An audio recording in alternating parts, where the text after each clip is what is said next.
We're basing this seminar on the gift of the word of knowledge on 1 Kings chapter 14 verses 1 to 6 regarding Jeroboam's wife coming to Ahijah, and of course the knowledge that she has tried to feign herself as another person, and Ahijah recognizes this via the gift of the word of knowledge. And we've mentioned that this gift is very important to let us know our present status, and it can be used for any number of different reasons besides just ministering to people for the healing of their mortal body. It can help us on a day-by-day basis. And so last seminar we were talking about a story of a man who had given a large sum of money to the work of the Lord, or rather to me personally, and he had just handed to me, not even indicating that it was money, but my thinking that it was a letter, and opened up the envelope, and sure enough there is $2,000, in which case I decided to give it then to Babsy for the work of her household. We had gotten up to the top there of the mount where we were standing now outside the guest house. And of course it's always lovely and warm in the West Indies. And the evening, you could see the stars. They just practically come down towards you and shine so lovely. Here's the three of us standing out there on the mount. And the guests are all up on top of the balconies looking out and enjoying it, and so they can see us down there and you can hear everything that everybody says. So after Babsy takes this envelope and she opens it and she sees these $2,000 there, and she has told the abbot the story that I had given to her in the car, the three of us are standing there jumping around, praising the Lord to the top of our voices, and swinging. We were practically square dancing up there on that mount. And the people up on the hill, now I can appreciate why that in the day of Pentecost they thought they were drunk with new wine. We were just a dancing and a singing. We hadn't had a drop of wine, not a drop of it. But we were praising God for His wonderful works. Something else had happened as well. And that night we went down to stay at the house, and the following morning was breakfast. Oftentimes the parish priest would come in and enjoy breakfast while we were there, because he was so touched by what God was doing and was sharing in a part of it, and God was now using his life in a marvelous way as well. And of course she put the money down on the table and told the people, to the members of that household, the community house, to open it and see what it was. And so one of the gentlemen there opened it up and they counted it, and of course they counted the same amount that was in there from the night before. What are we going to do with it? Well, she said it was provided from the hand of the Lord. And she said it came from Mary here, so that it can be given to the work of God to work on the repairs of our kitchen. Now, the priest at this point he looks at me with the most astonished look of unbelief and amazement and, well, I don't know, I can't think of enough adjectives to describe the look on his face. He said, Mary did this. Well, something that I had found out later. Do you know that there had been several people that had said to him, you know, you got to watch this woman. She's a Protestant woman, you know. She can come in and just take every bit of money out of this country. You got to be careful. And here he could hardly believe the fact that here is this Protestant giving Catholics money. It is unusual. I know it is. But you see, God does unusual things, doesn't He? What happened out of that? You see, the word of knowledge, that was a word of knowledge that God had given. A large sum of money. What was it going to do? Is it just for the sake of having a good laugh about it? Oh, well, the Lord loves us to have a good laugh. But there's a greater, far greater spiritual purpose in it. This broke down many more walls that, of prejudices or things that were building there of a possibility, huh?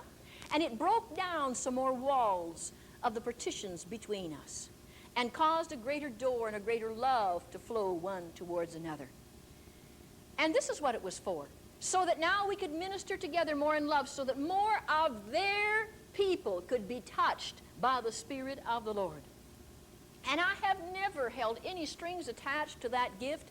It was given, and I said, I'll tell you, I'll tell you what I told Babsy when I gave it to her. I says, now listen, I know you, woman. I know that when people come to your house and they give you a dozen grapefruit, I said, if you see any wayfaring people that need grapefruit, you will end up giving all of the grapefruit to them, and your household is still in need. Because she just gives everything away. She sees anybody in need and she gives it away. Now I says, you've got to make me one promise, woman, that if this money goes into your hand, it's going to go into the repairs of this house and not to be given away to a lot of other people in need. I know there will always be needs, but you can do more for them by fixing that house than you can be by giving it away. Will you promise me? Now I knew that she was the type of a woman that if she gave her word, she was pure gold and she would be true to that word. She says, you're still a sergeant major, aren't you, Mary? All right, I promise. So I said, okay, here you go, it's yours. Actually, you see, all I was just a go-between, someone to hand it to go on. But the Lord gave it as a special revelation for that purpose. Now I want to touch another story, and this one is in 2 Kings chapter 5. This is a beautiful story here, and I think we want to look at it in connection with the story of Naaman. There are a number of the gifts of the Spirit exercised here, a number of them, but primarily, of course, our discussion is on the word of knowledge and the word of wisdom, and so we'll try and pick those out primarily, though we'll just touch on the others at the same time. Naaman, who was captain of the host of the king of Syria, was a great man with his master and honorable, because by him the Lord had given deliverance unto Syria. He was also a mighty man in valor, but he was a leper.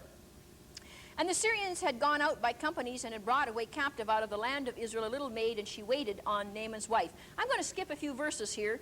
They are significant, but not really into the sense of the story that I'm trying to tell. We find that Naaman comes to Elisha's house because he wants to receive healing for his mortal body. He wants to be healed of leprosy. And so verse 9 tells us that he came with his horses and with his chariot and stood at the door of the house of Elisha. Here, can't you picture him? Come on, picture him standing there. A great man of valor he is. And a leader. A man of great importance. I know that I shouldn't say this, but people of great importance, sometimes I call them bigwigs. Just a slang. I don't mean that, seriously. But here he comes. They come up to can't you just see them, Whoa! In their chariots. Now he expects, of course, Elisha to come out and to make a big production out of this whole bit. Elisha knew that he was coming. But my Bible tells me here that Elisha sends his messenger out to him. Elisha didn't even go out himself. It says he sent his messenger out to him. And he says, go and wash in the Jordan 7 times, and your flesh shall come again unto you, and you shall be clean. And Naaman was madder than a wet hornet. And it says he went away and said, what kind of nonsense is this? I thought he'd come out and make a big production out of this. He'd slap the ground. He'd go through a great big, display of emotions and actions and go through something to just say, hey, boy, this is going to be a wonderful event.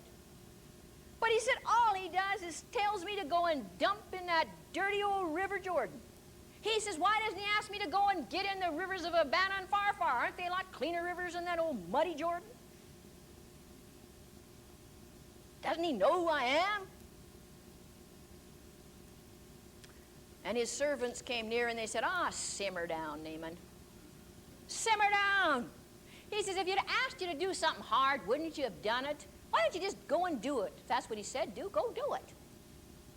Well, he swallowed his pride and said, all right, I'll go.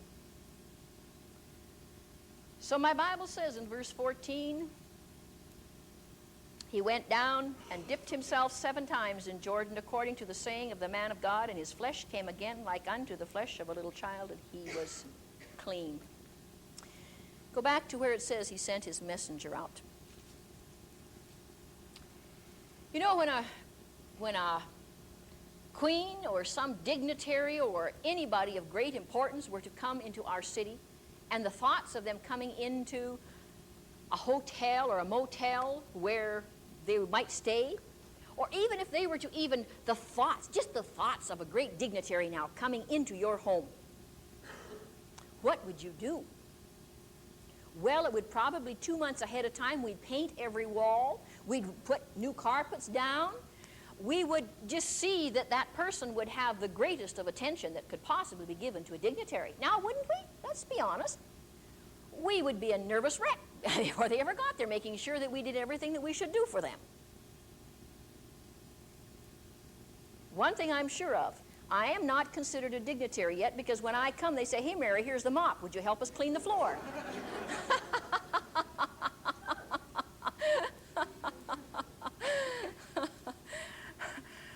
So, you see, you treat under normal circumstances. Now I'm saying under normal circumstances, this is what you do. And you, being the host or the hostess, would be the first person to go out and let them come in out of their colt, I was going to say. Chariots, horses, colts, what other animals are there that are in cars? Horsepower engines? All right. So you bring them in out of the vehicle. And you're there. You're the first one to greet them. That's only common, and that's the way it should be. But here is Elisha sending out his messenger. That is the word of wisdom. You've got to be kidding.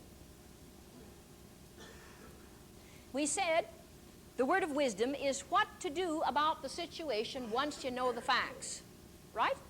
The facts are that Naaman has leprosy. He knows those. He doesn't need a word of knowledge to know that. He knows already that Naaman has leprosy. So he doesn't have to have some super ability to know that. He's already been told it. But he needs the word of wisdom, how to handle the situation.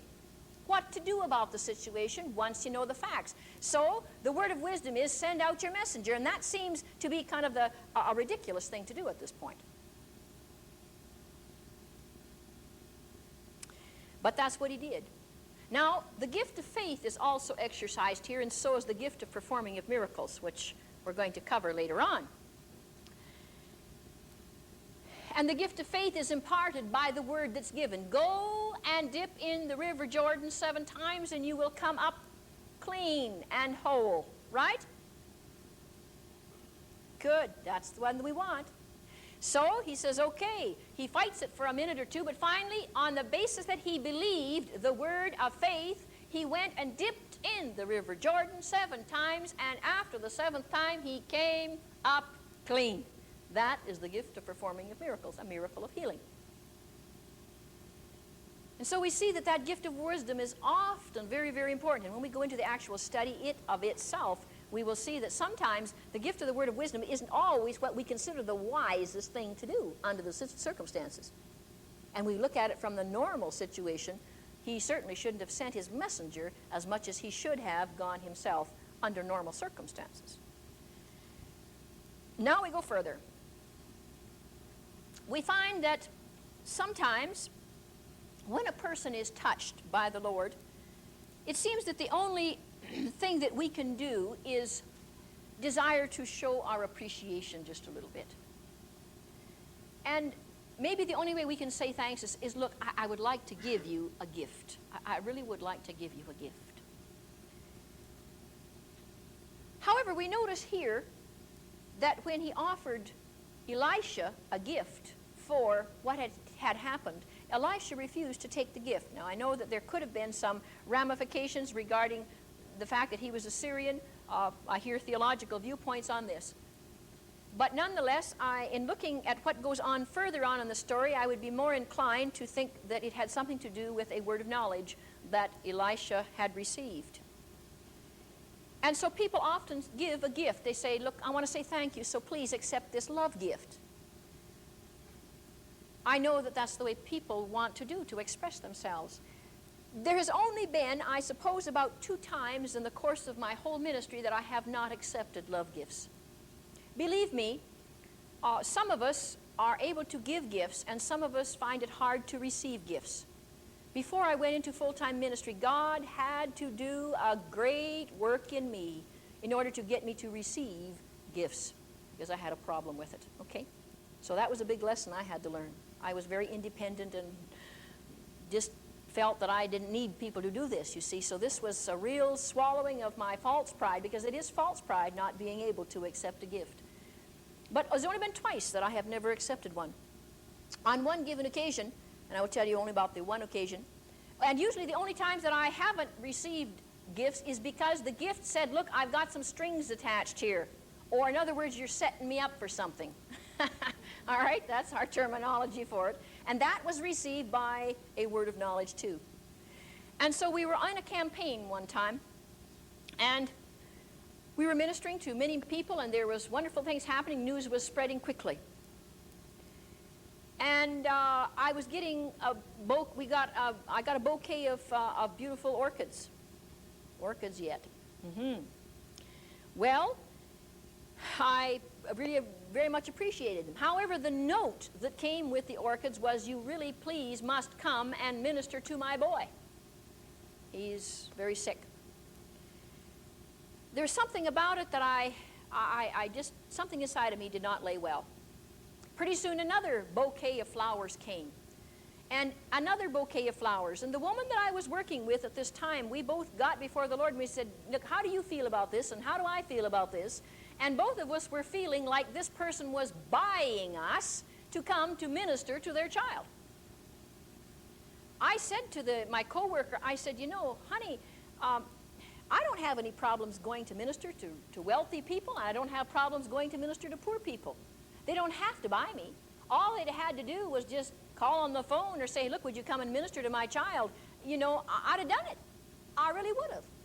But the fact that they were trying to buy this gift from God, it could not be done. So I still didn't do anything. And we had the whole, I tell you, I have never seen so many flowers all over the place. Eat your hearts out. Time went by, and of course, we did not respond. You say that's kind of a rude thing to do, Mary. Well, under the circumstances, I guess you're doing the same thing like Elisha. It looks pretty rude to send your messenger out, too.